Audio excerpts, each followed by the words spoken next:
The wind off the Franklin Mountains sounded different at 3 a.m.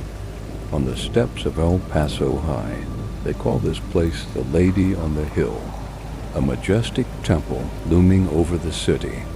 To Hector, the new night shift custodian, it was just a drafty building full of creaking floorboards.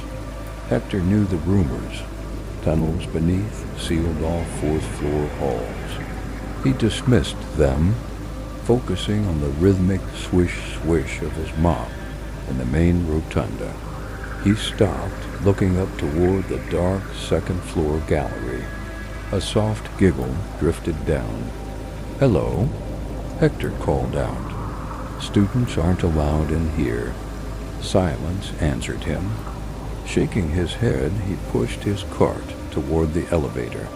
When the doors slid open on the fourth floor, the air was biting cold. The shadows here stretched too long. Hector walked toward the infamous sealed hallway, a section bricked off decades ago. As he passed the wall, he heard it. Swish, swish. It sounded like stiff fabric behind the bricks. Then came the sobbing, wet, desperate, and heavy. The sound of heartbreak leaked through the mortar. A sudden, sharp bang echoed. The heavy double doors leading to the balcony, bolted shut every night, stood wide open.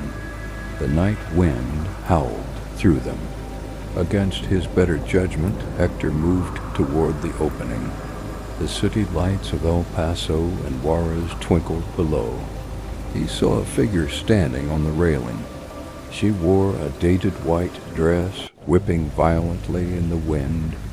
"Miss!" Hector shouted, dropping his mop. "Get down."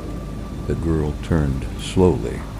Her face was a blur of gray mist, featureless save for two hollow pits where her eyes should have been. Dark stains ran down her dress. A voice echoed in his head. "It's a long way down." Hector lunged to grab her. His hand passed through her. The momentum slammed him against the cold iron railing.